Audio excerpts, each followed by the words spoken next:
Vamos orar. Deus, nosso Pai, estamos na Tua presença, pedimos que nos fale segundo a Tua palavra, incline os nossos corações a entender a Tua palavra, a cumprir a Tua vontade, Senhor, perdoa os nossos pecados, pois é em nome de Jesus, o nosso Senhor, que oramos agradecidos. Amém. Abra suas Bíblias, por favor, no livro do Eclesiastes, capítulo 11. Vamos ler o versículo 4.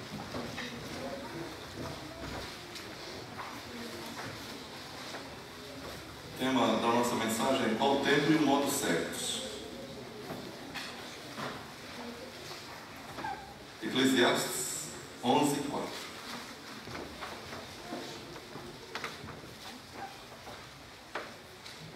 Todos encontraram?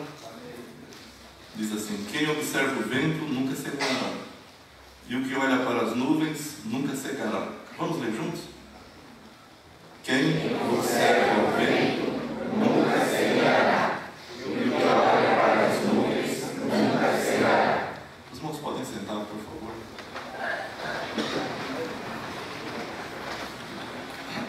Quando a gente lê esse versículo, que imagem que vem na sua cabeça? Um sujeito olhando para o tempo, tentando analisar quando eu vou tomar decisões, quando eu vou fazer alguma coisa. Ele está olhando para o tempo, olhando para as nuvens. Esse versículo que nós lemos: quem observa o vento nunca semeará, e o que olha para as nuvens nunca cegará. Cegará no sentido de ceifar. Quem olha para as nuvens, ou quem fica só olhando para as nuvens, nunca vai ceifar, nunca vai colher nada. Então é um indivíduo que parece que tem um ar de sabedoria, mas ele está ali parado olhando para o tempo e parece que é um sujeito muito equilibrado, que quer tomar a decisão certa, no momento certo. E gostaria de discorrer hoje, aqui junto com os irmãos, a respeito desse assunto e nesse tema, qual o tempo e o modo certo. Essa pessoa que está olhando, ela está pensando no tempo, está pensando no modo, do que fazer, de como fazer. E fala de decisões, na verdade, né? Eu acho que o momento mais traumático da vida humana são exatamente os momentos das decisões. Não de qualquer decisão, mas das decisões importantes. Aquelas que a gente não pode mesmo deixar para lá e que não pode decidir depois. Sabe quando você está numa encruzilhada e você tem que ir para um determinado lugar, mas você não sabe exatamente o caminho, você tem que tomar uma decisão. Você está sozinho num lugar, não conhece, não tem GPS, não tem o guia, aquele mapa, guia na mão, e você tem que tomar uma decisão. Para onde você vai? Para que lugar você vai? Mas você tem que ir. Esse é o grande problema. Então, o momento da decisão. Esses momentos de decisões são extremamente importantes na nossa vida. Eu não sei, possivelmente cada um de nós aqui já teve esse momento na vida de decidir sobre o que fazer. Nós casados, né? Teve um momento que a gente decidiu: vou casar. Né? Aí a gente dá aquela pensada estratégica, será que esse negócio vai dar certo? Todos os solteiros estão querendo casar. Grande parte dos casados estão querendo descasar. Infelizmente é assim, né? Nem vou citar 1 Coríntios 7, senão nos incentiva quem quer casar. Não é para ler agora não. Senão vocês não vão me ouvir. Bom, mas tem aqui no momento que você chega: vou casar. Aí tem a namorada, o namorado, vou casar. Aí você olha para a pessoa e fala: mas devo casar com essa pessoa? E tem um momento pós-casamento também, né? Casa, tem a festa linda, bonita e tal. E a noiva sempre exuberante na festa, vestida de noiva. No dia seguinte, quando você acorda, depois de lá, né, dormiu, acordou, você vai lá para a cama, para o lado, né? Foi com você que eu casei.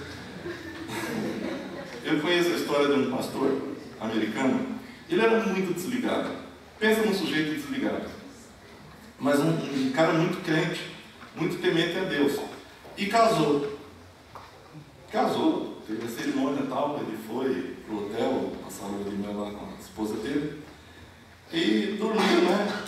De manhã, quando ele acorda, ele se vê num quarto com uma mulher. Ele olha para o lado, arregala os olhos, se vê no espelho e fala: meu Deus, o que eu fiz? Eu estou no quarto com uma mulher. E agora? Eu pequei. Como é que eu fui fazer um negócio desse? Quando ele falou, o que é que eu fui fazer assim? Ele viu a aliança na mão. Eu casei, graças a Deus.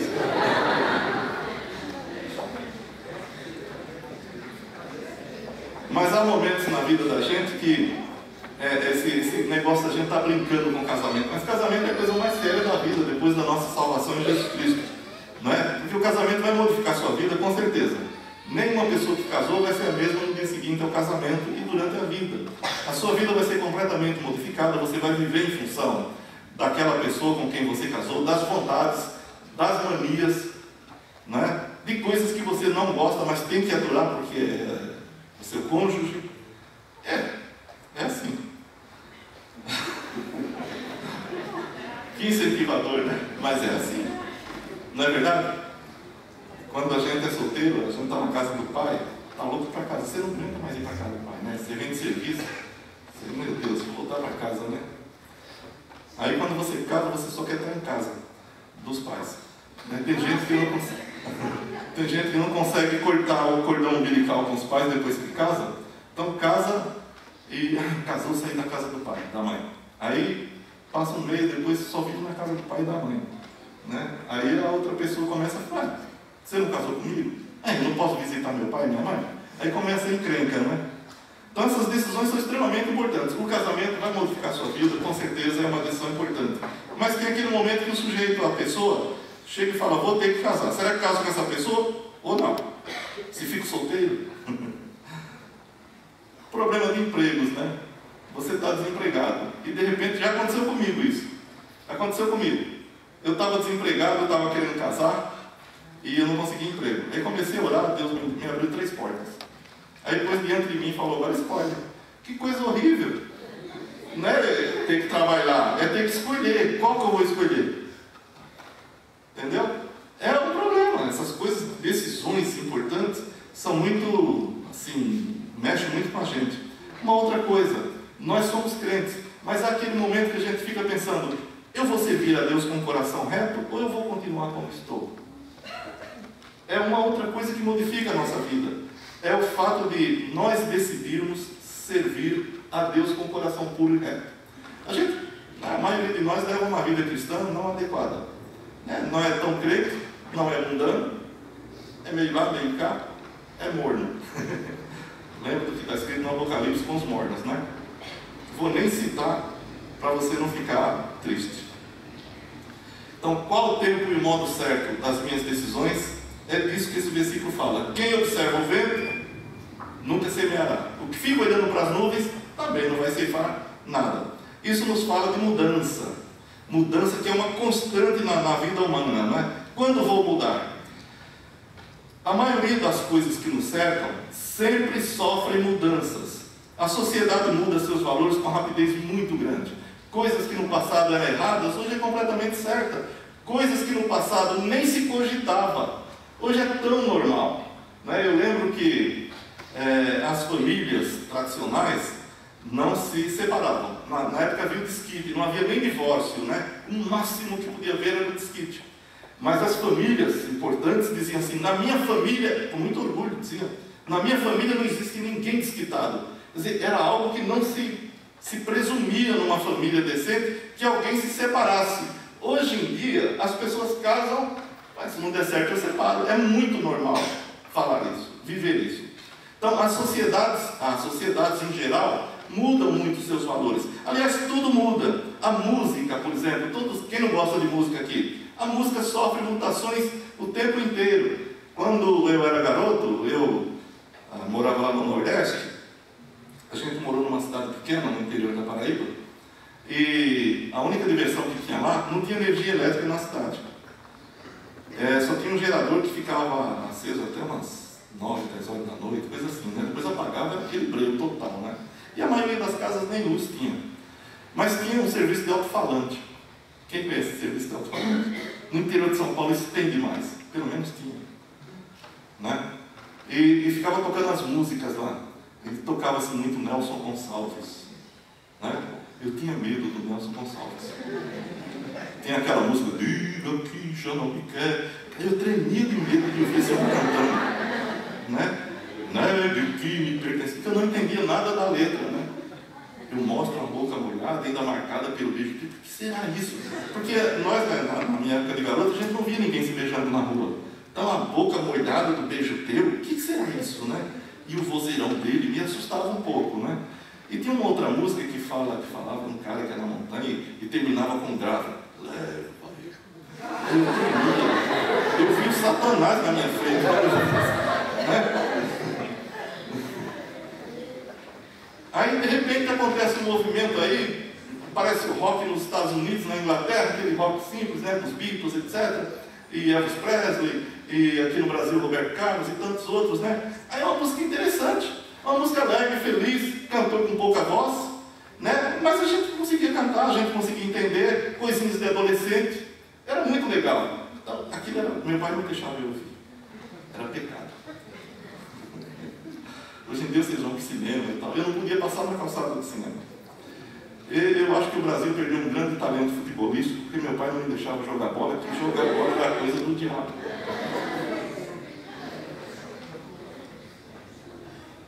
Então, quer dizer, a minha sociedade era bem diferente dessa sociedade de hoje, né, que eu nasci, né? A música mudou, tudo muda, né? Essas mudanças sempre acontecem, né? Há constantes variações, o linguajar. Eu lembro que quando surgiu aquela expressão "já era", aquilo me afetou profundamente os ouvidos. Eu sempre gostei de ler, era garoto, mas eu gostava de ler, e eu lia história, eu fiz essas coisas interessantes. E também lia os porquinhos lá, 7 porquinhos, Ali Babá e os 40 ladrões. Falei de alguma coisa de hoje? Não, né? Ali Babá e 40 ladrões, nada a ver com a nossa sociedade de hoje. Naquele tempo nem se falava disso. Então, eu gostava de... Eu lembro que a expressão "já era", quando surgiu no rádio, a gente não tinha TV, né? No rádio, aquilo afetou profundamente meus ouvidos, porque a frase certa já foi. Mas "já era" hoje está no nosso ouvido. A gramática assimila essas coisas. Tem uma expressão que está sendo usada agora, que é no superlativo: simplíssimo, simplérrimo. Não existe isso na gramática ainda, mas vai entrar para a gramática. Essa desinência érrimo, onde deveria ser íssimo, não é? Quer dizer, tudo muda, a gramática muda, tudo muda. E a gente sempre ouve a expressão: temos que mudar, temos que mudar, temos que mudar. Mudar de canal. Vai com Deus, meu filho. Agora, quando nós falamos de mudança, nós temos que pensar numa coisa: mudar para onde? Temos que mudar? Você tem que mudar? Mudar para onde?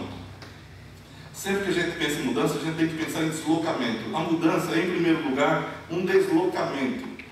E quando você muda, você desloca para algum outro lugar. Então é muito importante que quando você pensar em mudança, você esteja pensando: para onde eu vou mudar? Eu estive em Minas, fiquei um ano inteiro lá. Há muito tempo atrás, e lá tem muitos morros, muitas serras, né? E eu vi muito acontecer isso, eu vi com meus olhos, em épocas de chuva, os morros desabam. Então as pessoas constroem a casa em cima do morro, a casa desce, não é verdade? Tem muito isso lá, né? As casas descem. Então a pessoa fala: tem que mudar, não posso construir aqui em cima desse morro, porque ele pode desabar. Então eu decido construir aonde? Embaixo do morro. Aí quando o morro cair, não derruba a minha casa, ele cai em cima da minha casa. Quer dizer, que mudança é essa, não é? Quando nós pensamos em mudar, nós temos que pensar em mudar para onde? Em primeiro lugar, mudança é deslocamento. No capítulo 7 de Mateus, versículos do 24 ao 27, Jesus falou sobre esse problema de construção. Onde eu devo construir minha casa? Jesus disse: aqueles que ouvem a minha palavra, né? Comparo essa pessoa a um homem prudente que constrói sua casa sobre a rocha.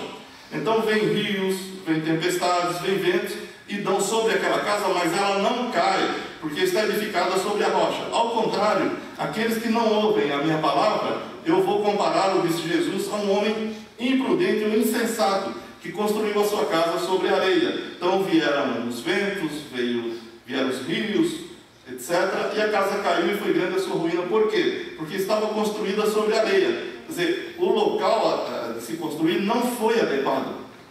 Quando nós falamos de mudanças, nós temos que pensar em primeiro lugar, aonde eu vou construir, para onde eu vou mudar. Não é só mudar por si só não adianta nada. E uma outra coisa que a gente deve pensar quando fala em mudança, é mudar o quê? Não só mudar para onde, mas mudar o quê? Às vezes, a mudança não inclui o deslocamento da coisa, mas deslocamentos na coisa. Está falando aqui de construção. Você tem uma casa e quer tornar um cômodo maior, então você vai derrubar uma parede. Você tem que saber se essa parede não é de sustentação do imóvel. Porque se ela for, você derrubar, a casa cai inteira. Certo? Então é necessário você pensar, mudar o quê? E às vezes, por exemplo, em empresa acontece muito, de mudar a própria empresa para um outro lugar, como aconteceu com Aços Vilares. Era aqui na Vergueiro e hoje é lá em Pindamonhangaba, em Moreira César. Às vezes, a mudança na empresa, ou na sociedade em geral, ou na igreja, não depende de mudança do local do prédio, mas de mudanças dentro. E às vezes a mudança requer simplesmente mudança de atitude. Devemos mudar as lideranças por mudar, ou devemos mudar atitudes? Então mudar o que é importante. Dentro de um casamento, né? A gente estava brincando com essa ideia de casamento, mas o que acontece nos casamentos em geral? Os cônjuges se desentendem.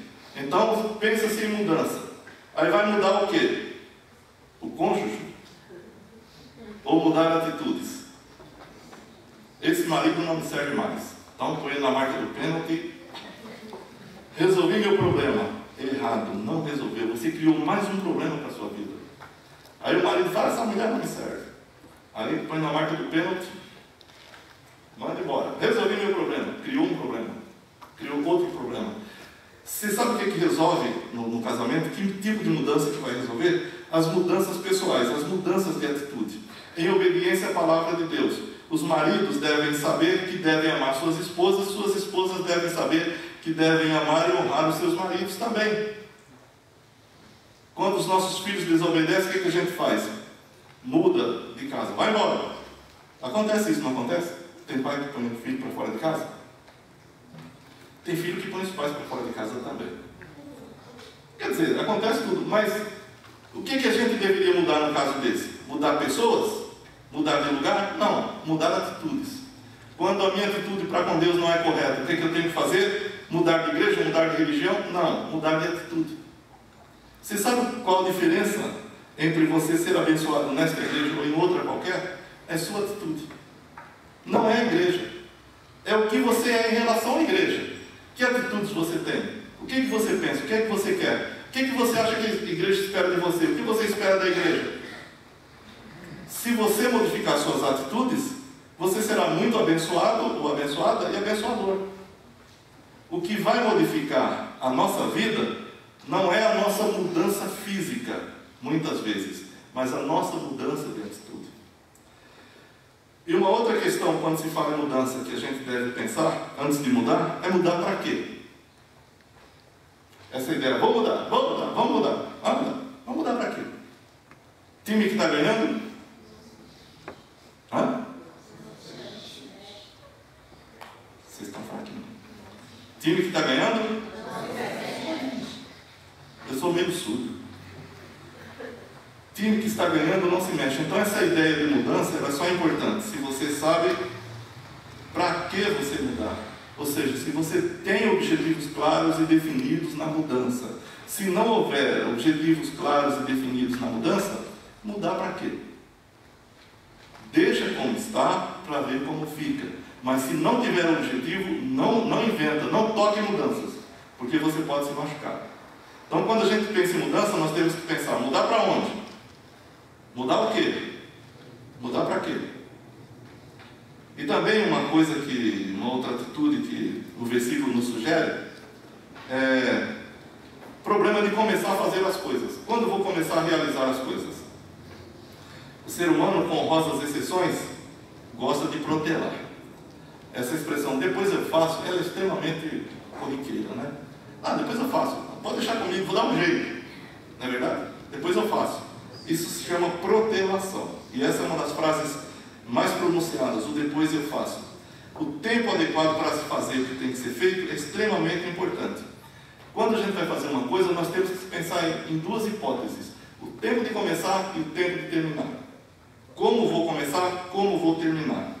No livro de Números, nos capítulos 13 e 14, eu só vou citar, nós temos a história de quando Moisés envia 12 espias à terra de Canaã. Fazia 2 anos que Israel tinha saído do Egito e poderia perfeitamente entrar na terra prometida se não fosse a intervenção desses espias, que eram todos príncipes em Israel. Cada um deles era príncipe de uma das tribos. 12 tribos, 12 príncipes.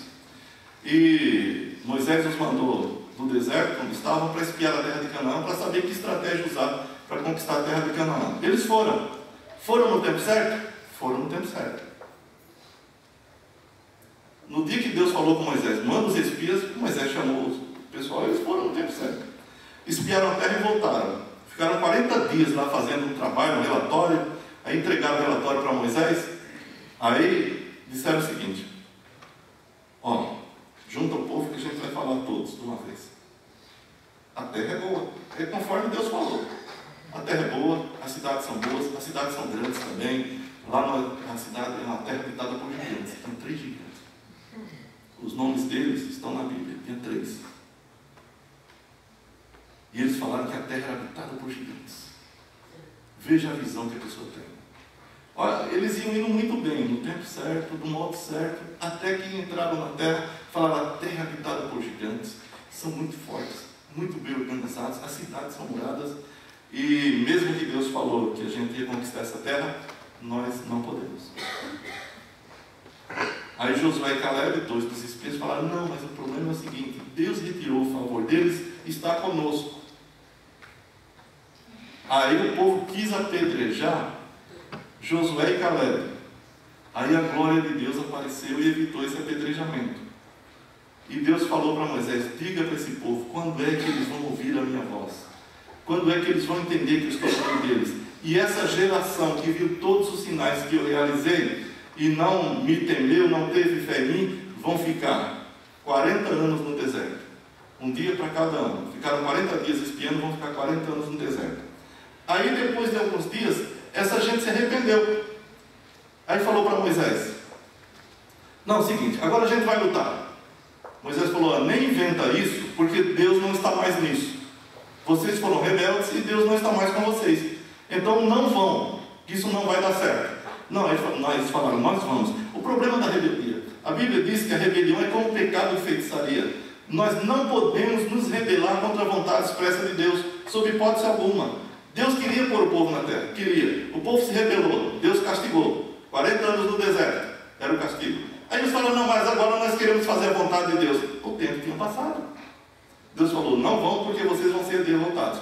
Mas eles, contra a vontade de Deus, contra a vontade de Moisés, contra as ordens da liderança de Israel, foram. E o que aconteceu? Foram derrotados. Então, o tempo de começar e o tempo de terminar são extremamente importantes. Então, quando eu vou começar a realizar o que tem que fazer? Quando nós pensamos em realizar alguma coisa, a gente tem que também perguntar: realizar o quê? Essa pergunta tem que ser respondida.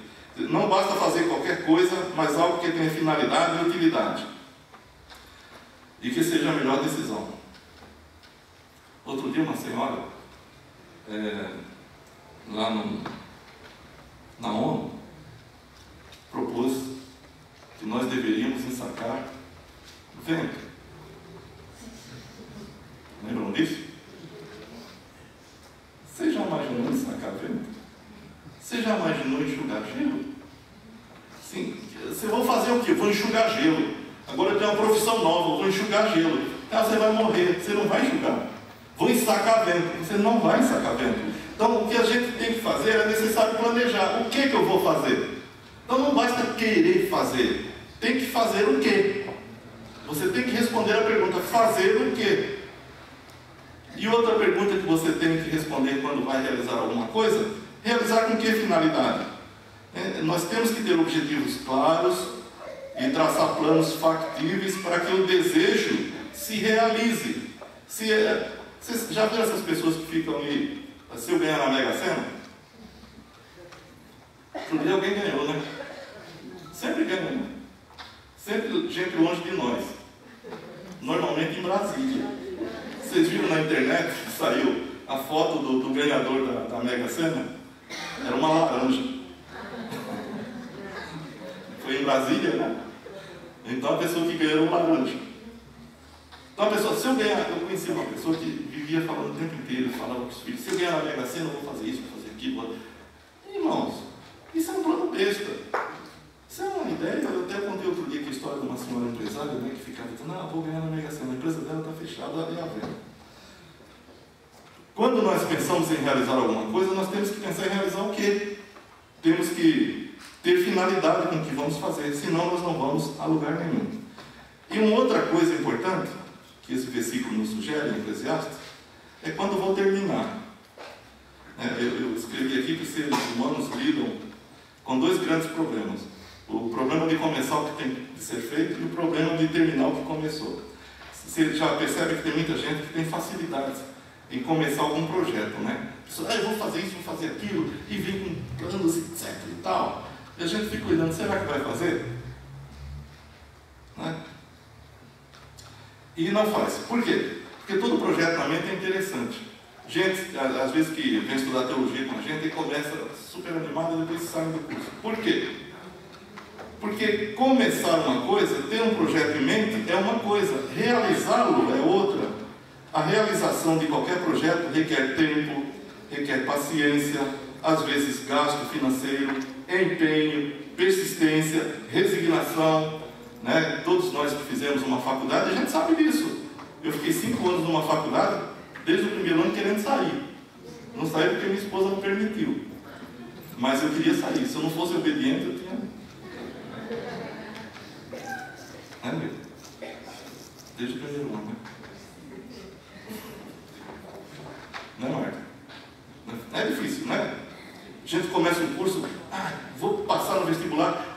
Quando a gente passa no vestibular, a gente tem duas alegrias, né? Que passou, e depois quando termina aquele curso que a gente queria fazer, tanto fazer, a gente se esforçou, estava no colégio, estudou, passou na FUVEST. Aí entra na faculdade. Aí você chega na faculdade, você fica olhando para aqueles professores discursando lá. O que será que ele está dizendo, né? Será que ele está querendo dizer? Aí depois que passa uma bibliografia sem fim e marca uma prova para 2, 3 dias para frente, você fala, como é que eu vou fazer isso? Aí vem a segunda aula, o professor segundo faz a mesma coisa. Aí você tem a terceira aula, vem o outro, faz a mesma coisa. Você olha para aquela montanha de coisas, você fica desesperado. Por isso que as pessoas desistem. Porque o projeto é uma coisa, a realização é outra. Mas nós temos que ser persistentes. Amém? Se você começou alguma coisa, termina. Eu acho interessante quando a Bíblia fala de Deus. Diz que aquele que em vós começou a boa obra, a aperfeiçoará até o dia de Jesus Cristo. Eu só conheço essa pessoa no mundo que não fica cansada com seu próprio projeto, que é Deus. A gente com essa dificuldade imensa de realizar a vontade dele, e ele com aquela paciência, sei lá, mas com o poder necessário para realizar o que quer. Quando vou terminar o que comecei? Às vezes, você entra num projeto e você percebe que aquilo não vai dar certo, mas só quando entra. Na cabeça é maravilha. Você entra num projeto e você vê que aquilo não vai dar certo. O que você tem que fazer? Você sabe que não vai dar certo, mas você começou. O que você tem que fazer? Tem que parar. Ou você quer tomar prejuízo? Se você começou um projeto e você percebeu que aquilo não vai dar certo, para. E outra coisa também que você deve responder. Você começou um projeto que não deu certo. É necessário somente parar ou desconstruir o que você já construiu? Vou falar do casamento outra vez. Projeto do casamento. O projeto do casamento é eterno. No casamento, nenhum dos cônjuges deve pensar que vai desconstruir o que construiu. Nenhum dos cônjuges deve pensar, isso está muito difícil, não é da vontade de Deus, vou parar. Nenhum casamento deixa de ser da vontade de Deus. Deus não permite que você case com uma pessoa que você não ia casar. Você vai casar com aquela pessoa. E o casamento, sabe para que serve também? Para moldar o nosso caráter. Você era uma pessoa que fazia tudo o que queria. O teu cônjuge vai dar um break nisso. Você não vai gostar. Mas é para você aprender. Você era uma pessoa que gastava muito dinheiro. O teu cônjuge vai falar, não pode gastar desse jeito. Você vai ter que parar. Vou deixar dessa mulher que era muito muquirana. Não. Vai ter que se adequar a isso. Então seria melhor parar. Lá em Lucas 14, do 28 ao 32, Jesus conta uma história, uma parábola, de um homem que começou a construir uma torre. E de outro homem, que era um rei, que queria sair para a guerra. Então Jesus disse assim, o homem quer construir uma torre, mas ele deve saber quanto vai gastar. Porque senão ele começa a construir, os outros vão falar, ih, começou e não deu. Quantos projetos nossos não são assim? Outro homem quer sair para a guerra, um rei. Aí ele, eu vou atacar. Esses dias o primeiro-ministro da Turquia, vocês viram que a Turquia derrubou um caça da Rússia, né? Viram isso? Não viram? Sim. Não. Claro que viram, todo mundo viu. Eu vi até a imagem do caça caindo. Isso gera um sério problema internacional, porque, segundo a Turquia, o caça, que é um avião militar da Rússia, invadiu o espaço aéreo turco. Por isso eles derrubaram, depois de avisarem 10 vezes ao piloto russo que ele estava em espaço aéreo turco. E o piloto continuou voando, segundo os turcos. Segundo os russos, não houve nenhum aviso e o avião militar russo não entrou no espaço aéreo turco. Então está criada a celeuma. A Rússia começou a opor boicotes econômicos à Turquia. O presidente da Turquia falou assim, não mexa com coisa séria. Você pode se machucar. Eu fico pensando, o que será que a Turquia faria numa guerra contra a Rússia? Né? Mas é esse negócio, né? Jesus aqui nessa parábola, ele fala, um rei quer sair para a guerra contra o outro. Então Jesus disse, ele tem que saber se pode enfrentar o outro. Se não, pede condições de paz. Porque vai perder a guerra. Você tem um projeto, mas não tem condições financeiras para bancar o seu projeto. Como é que você vai bancar isso? Então é melhor parar e às vezes é melhor desconstruir. Mas você falou do seu projeto para muita gente e às vezes fica com vergonha de parar. Não tenha vergonha de parar se for necessário. Não vá tomar prejuízo atrás de prejuízo. E finalmente, esse versículo sugere para nós, quando vou dar ouvidos à voz de Deus? Você sabe que Deus sempre fala, né? Mas no processo de comunicação, o entendimento só se estabelece quando a pessoa a quem a voz é dirigida quer ouvir. Não adianta eu estar aqui falando se você não quiser ouvir. Você não vai ouvir nada mesmo. Tem gente que vai ouvir e aprender. Tem gente que vai ouvir e vai criticar. Tem gente que nem vai ouvir. Então, quer dizer, no processo de comunicação, tem que haver quem fala e quem quer ouvir. Deus fala. A Bíblia diz que Deus fala e fala de muitas maneiras. Né? Lá em Hebreus, capítulo 1, né? Havendo Deus falado antigamente aos pais, pelos profetas, de muitas maneiras, etc., a nós falou-nos pelo Filho. Então é necessário que nós ouçamos a voz de Deus. Eu podia perguntar para você, você tem ouvido a voz de Deus? Deus tem falado com você? De que forma Deus tem falado com você? Esse versículo aqui do Eclesiastes também nos sugere essa ideia. Quando vou dar ouvido à voz de Deus? Se nós não ouvimos o que Deus nos diz, não houve comunicação. Tem muita gente que anda de igreja em igreja procurando ouvir o que Deus fala com a pessoa. Ora, Deus fala o tempo inteiro. Existe algo na Bíblia, ou na teologia, chamada de teologia natural, que é a ideia que está na Bíblia, de que Deus fala pela natureza. Não fala? O céu proclama a glória de Deus, o firmamento anuncia a obra das suas mãos. Um dia faz declaração, outro dia, uma noite mostra sabedoria, outra noite, sem linguagem, sem fala, ouvem-se as suas vozes. Não é verdade? Então Deus fala pela obra criada, mas as pessoas não dão atenção. Então é como se Deus não tivesse falado, mas Deus falou.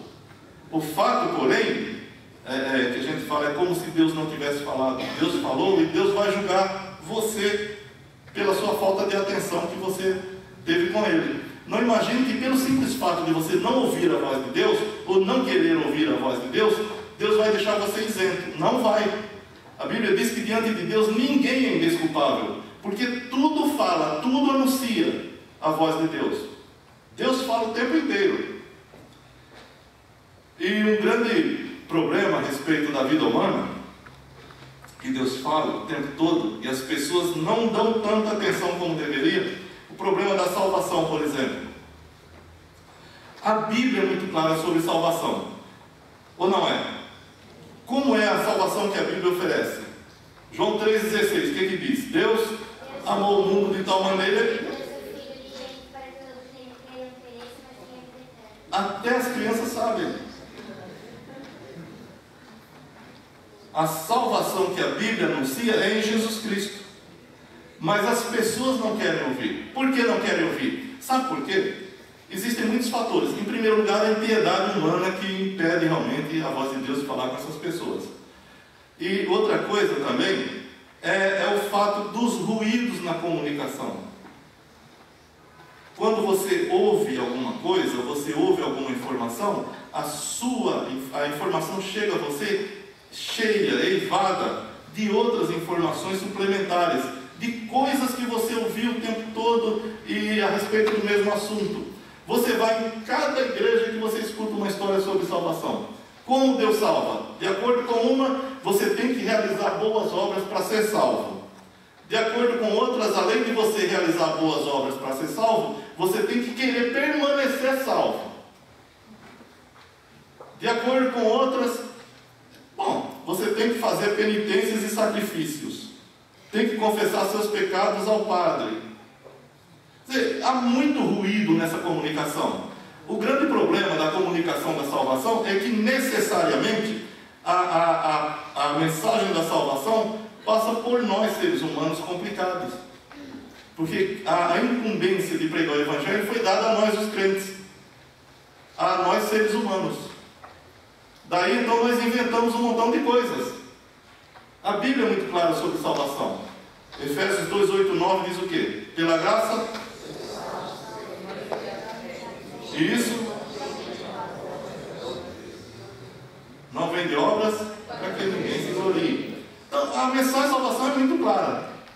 Jesus disse: vinde a mim os que estáis cansados e oprimidos, e eu vos aliviarei. Tomai sobre vós o meu jugo, aprendei de mim, que sou manso e humilde de coração, e encontrareis descanso para as vossas almas.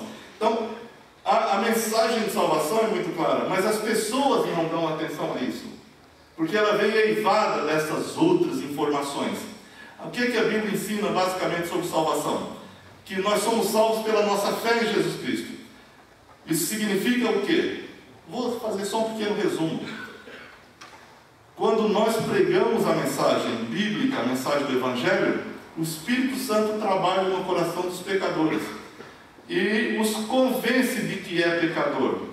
E essas pessoas são convidadas pela palavra de Deus a arrependerem-se dessa sua condição pecaminosa e irem a Jesus e por fé entregar sua vida a Ele. A Bíblia diz que Jesus morreu pelos nossos pecados. E a Bíblia diz também que se um morreu por todos, logo todos morreram.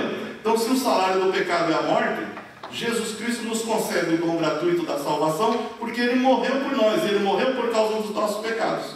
Essa é a mensagem simples de salvação. Mas o mundo não ouve. E não quer ouvir. E um outro problema que se segue, que há uma celeuma muito grande também, é o problema de, depois de salvo, santificar. A palavra santificação, referida muitas vezes na Bíblia, às vezes passa a ideia de pietismo, de, o cara quer ser mais santo do que Deus. Todavia, a santificação é essencial para as pessoas que foram salvas. A Bíblia é muito enfática sobre isso. No capítulo 17, versículo 1 do Gênesis, Deus diz para Abraão, além de prometer-lhe alguma outra coisa, veja o que? Diz assim: sendo pois Abraão da idade de 99 anos, apareceu o Senhor a Abraão e disse-lhe: eu sou o Senhor Deus Todo-Poderoso. Anda em minha presença e o quê? Ser perfeito. Você olha para você, você é perfeito? Mas o Senhor disse para Abraão: anda em minha presença e ser perfeito. Quando Deus falou ao povo de Israel, eu vou ler alguns versículos, e logo a gente estará encerrando. 19 do Êxodo, versículos do 4 ao 6. Diz assim, Deus falando ao povo de Israel. 19 do 4 ao 6 do livro do Êxodo. Vós tendes visto o que fiz aos egípcios, como vos levei sobre asas de águias e vos trouxe a mim. Agora, pois, se diligentemente ouvirdes a minha voz e guardardes o meu conselho, então sereis a minha propriedade peculiar entre todos os povos, porque toda a terra é minha. E vós me sereis o quê? Reino sacerdotal e povo santo. Essas são as palavras que falarás aos filhos de Israel, Deus disse. No Novo Testamento, lá na primeira epístola de Pedro, capítulo 1, versículos do 13 ao 16, Deus diz assim, 1 de Pedro 1, do 13 ao 16: portanto, cingindo os lombos do vosso entendimento, sede sóbrios e esperai inteiramente na graça que se vos ofereceu na revelação de Jesus Cristo. Como filhos obedientes, não vos conformando com as concupiscências que antes havia em vossa ignorância, mas, como é santo aquele que vos chamou, sede vós também santos em toda a vossa maneira de viver. Porquanto escrito está: sede santos, porque eu sou santo. E finalmente, Hebreus 12, 14. Olha o que Deus diz aqui. 12, 14 de Hebreus. Segui a paz com todos e a santificação, sem a qual ninguém verá o Senhor. Então veja só, não basta ter sido salvo. O salvo, ele é mudado, ele é completamente mudado pela mensagem do Evangelho. Quando o Espírito Santo habita na sua vida, a sua vida tem que sofrer uma mudança. Uma mudança em relação a todas as coisas. E a Bíblia nos diz aqui em 12, 14 de Hebreus, que sem santificação, ninguém verá o Senhor. Em outras palavras, se eu não busco a santificação em Jesus Cristo, se eu não procuro ser santo apesar de crente, eu tenho uma fé inútil, uma fé em vão. Porque eu não vou atingir o objetivo da vida cristã, que é a minha glorificação. A Bíblia diz: sem santificação ninguém verá o Senhor. Eu acho que é um grande erro quando nós pregamos o Evangelho e dizemos: olha, se você aceitar Jesus, você não perde sua salvação. Eu repito, você não perde sua salvação. Mas eu quero dizer uma coisa: se você aceitou Jesus Cristo, você é uma pessoa mudada e santificada. Você não foi salvo para ser a pessoa que você era. Isso é ilusão, é pura ilusão. Isso é pegadinha do malandro. E você não tem pegadinha com Deus. Ele chamou você à santificação. Nós temos que falar: eu levantei a mão, estou salvo. Você não está. Você vai perder sua salvação? Não. Você não é salvo, é diferente. Porque se você fosse salvo, o Espírito Santo era evidente na sua vida, nos seus negócios, no seu casamento, nas suas atitudes. E só não é porque você não teve uma conversão correta. Você não teve uma conversão verdadeira. Porque se tivesse, você era uma pessoa transformada. A Bíblia não fala em aceitar Jesus. Não existe esse termo na Bíblia. A Bíblia fala em novo nascimento. E quando nós nascemos de novo, nós trazemos conosco a imagem de Deus. O Filho de Deus começa a aparecer em nossas vidas. É necessário entregar a vida a Jesus? Completamente necessário. Mas essa entrega produz santificação. E se ela não produzir pelo menos o desejo de santificação, a nossa conversão realmente não aconteceu. Bom, concluindo aqui, do que temos ouvido, devemos aprender a refletir se nós estamos nos iludindo em ficar olhando para as nuvens e para a direção dos ventos, querendo dar um ar de prudência à nossa falta de atitude e responder com sinceridade as seguintes perguntas: que rumo estou dando à minha vida? Estou aqui paradão, olhando para o vento, olhando para a direção dos ventos, para as nuvens. Que rumo estou dando na minha vida? Ela está bem? Está mal? Preciso mudar? Estou fazendo a vontade de Deus? Ou a minha própria vontade? O que a minha família espera de mim? A minha família aprova minhas atitudes? Ou seria mais prudente ouvi-los e seguir por outro caminho? O que Deus espera de mim? Estou realizando o plano de Deus para a minha vida como crente, como pai, como mãe, como marido, como esposa, como filho, como membro da minha igreja local? Como Deus está avaliando o meu desempenho? Ele estaria feliz comigo ou teria muitas coisas a consertar? Você já pensou que Deus está avaliando você? E está. Você que julga que faz um grande favor a Deus porque vem nos cultos, você está completamente enganado. Você está completamente sendo avaliado por Deus. A Bíblia diz que todos nós compareceremos ante o tribunal de Cristo para recebermos o que tivermos feito pelo meio do corpo, ou bem, ou mal. Então, todos nós somos avaliados pelo Senhor. Então, é muito importante que você, crente no Senhor Jesus Cristo, pense na sua vida, pense nas suas atitudes, pense na sua vida em santificação diante de Deus. Você não foi chamado para qualquer coisa. Você foi chamado para refletir a glória do Senhor Jesus Cristo na sua vida. Amém? Que Deus nos abençoe e que nos conceda a graça de não protelarmos o tempo das mudanças que Deus quer para cada um de nós.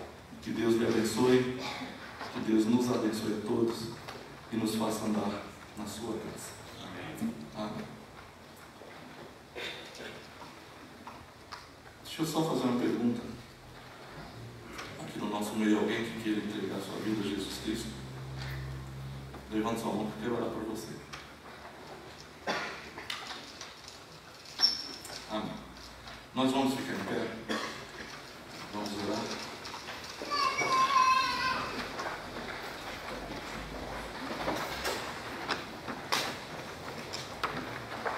Você já pensou na sua vida? Nas mudanças? Pense nisso. Pense se você é o crente que está fazendo a diferença ou não. Pense se você está cumprindo a vontade de Deus ou não. E reflita se não é tempo de mudar suas atitudes para a glória de Deus e para a sua felicidade, da sua família e da sua igreja. Vamos orar. Deus, nosso Pai, estamos aqui na Tua presença, ouvimos a Tua palavra e pedimos que nos encaminhe de acordo com a Tua santa e soberana vontade, Senhor.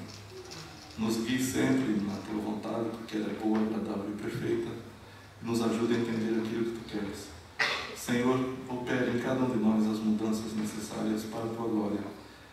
Que a Tua vida se reflita em nós, Senhor Deus. Que todos olhem para nós e vejam que a Tua glória é invocada sobre nós. Abençoa esta igreja, abençoa cada uma das pessoas aqui presentes e nos guie, Senhor, para fazermos o que Tu queres. Perdoa os nossos pecados, nos dê retorno em paz para as nossas casas e uma família e uma semana muito abençoada na Tua paz e na Tua graça, Senhor.